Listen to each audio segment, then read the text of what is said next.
The Munsingwear Company operated for nearly 100 years in Minnesota on the strength of the innovations that began with the company's origins in 1886. I'm Linda McShannock, Collections Curator at the Minnesota Historical Society.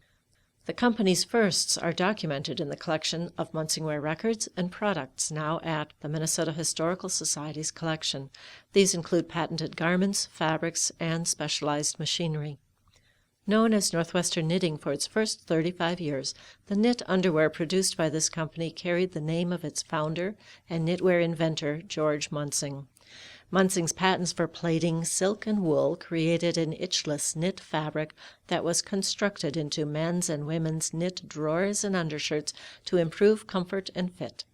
The Munsing brand union suit became the company's signature product from its introduction in 1890 until it went out of production in 1969. A successful advertising slogan helped to distinguish the Munsing brand. "Don't say underwear, say Munsingwear." This phrase encouraged the nation to ask for Munsingwear by name. Thanks to their edgy advertising campaigns using live models and strategic ad placement in women's fashion magazines, the company became the nation's leading supplier of underwear.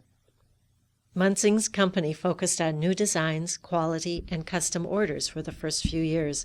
Supply didn't always meet demand. On July 5, 1888, the Henry H. Corson family of New Richland, Minnesota, needed their undershirts. "Our whole family had to stay in bed till our undershirts were washed, and all because you haven't sent us any new ones." Eventually, success followed. The company's early products were durable, comfortable, and occasionally stylish. Munsing's patented crochet machine made it possible to add a decorative touch with a shell-stitch edge on women's and children's underwear. How many innovations did this Minnesota company claim? Try these. Its former headquarters buildings are on the National Register of Historic Places and now operates as International Market Square. Built in 1904, this was the first reinforced concrete building constructed in Minneapolis. It was the first Minnesota company to be listed on the New York Stock Exchange in 1923. It practically invented the golf shirt with its penguin logo that continues to be a successful trademark. But really, it's about the underwear. Munsingwear's innovations included a combination of garment design and development of new fibers. They pioneered the development of knit rayon for affordable garments with the qualities of silk. Their foundette featured the first uplift bra and girdles using the new elastic fabric called lastex that Munsingwear introduced to the girdle market in 1932. This was the original power stretch years before spandex. Men's kangaroo briefs were the first garments with a patented horizontal fly and a kangaroo pouch. Nylon was the first post-World War II miracle fiber.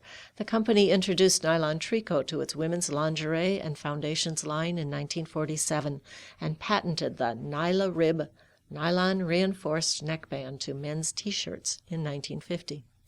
Fashion colors entered the underwear vocabulary as nylon for washability and spandex for stretch became available and colored choices expanded. In 1957, they introduced the industry's first coordinated line of lingerie and intimate apparel. The Vassarette Women's Division was formed. In 1959, they introduced multicolored prints for coordinated intimate apparel. Adopting a fashion-forward European attitude, they called it Toulouse. Marketed to a growing youth market of young baby boomers, underwear reflected outerwear fashion with its colorful prints and laces. Innovation meant success for Munsingwear, which was at one time the largest producer of branded underwear in the U.S. and the largest employer of women in Minnesota. 100 years of underwear history is embedded in the memory of the slogan, "Don't say underwear, say Munsingwear."